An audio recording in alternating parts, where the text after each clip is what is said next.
my dad was a graceful gentleman, and he used to say that the greatest sin is the abuse of power, and the cardinal sin of all was for a man to raise his hand to a woman or a child. And we can change the culture here. We can change the culture. And, you know, that no means no. And if a woman can't respond because she's inebriated or under the influence, then it's rape. It's a real simple proposition. I'm not suggesting she had no right to come forward. And I'm not saying any woman, they should come forward. They should be heard. And then it should be investigated. That if we force the American people to take a close look at the face of violence, the face of domestic violence, to look into the eyes of the women who were abused in every social strata, every income level, doctors as brutal as plumbers, football players as brutal as professors. No distinction. If they had to look in the eye of, as my father would say, the most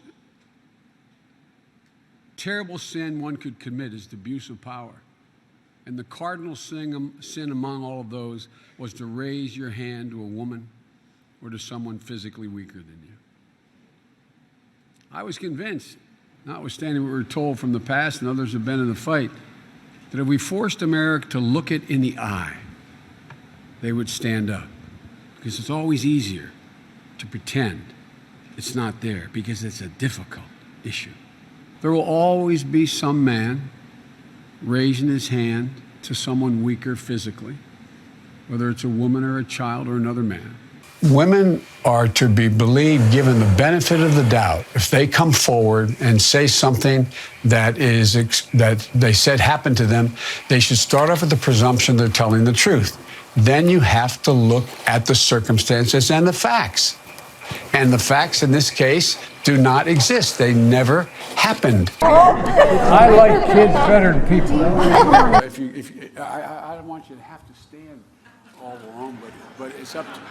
By the way, he gave me permission to touch him. All right?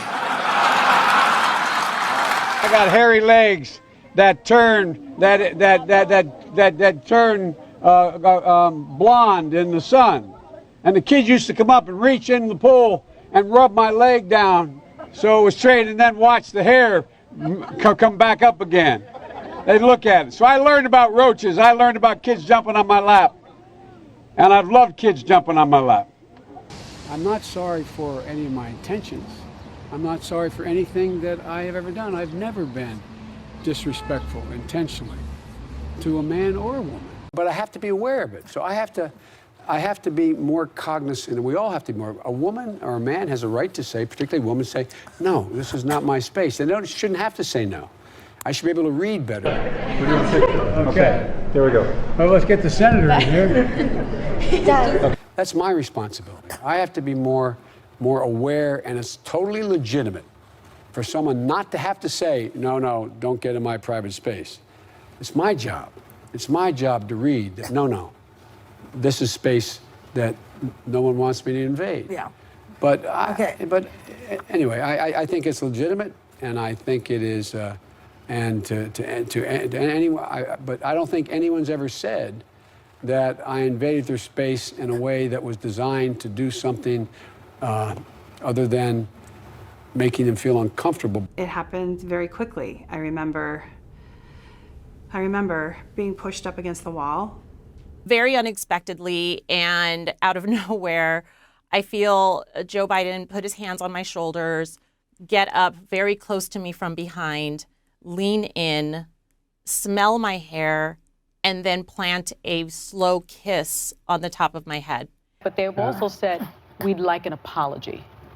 Well, look, I'm really sorry if what I did in talking to them, trying to console, that in fact they took it a different way. And it's my responsibility to make sure that I bend over backwards to try to understand how not to do that. He had one hand underneath my shirt, and the other hand, I had a skirt on, and he went down my skirt and then went up. And I remember I was up almost on my tippy toes.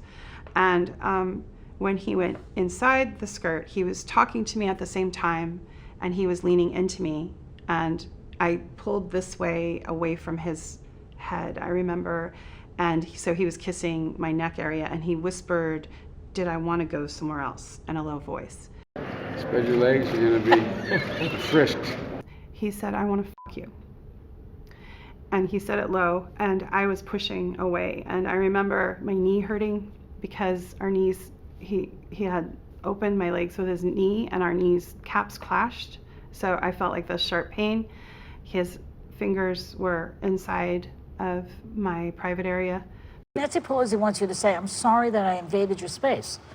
So I invaded your space. I mean, I'm sorry this happened. Yeah. But I'm not sorry in the sense that I think I did anything that was intentionally designed to do anything wrong or be inappropriate. It was inappropriate that I didn't understand, that I took, I assumed. Look, I was, anyway. So the question for you is somebody who has a relationship with Vice President Biden, what message would you give to the women who feel like their space has been invaded in the past by the Vice President? I believe them, and I respect them being able to tell their story and having the courage to do it.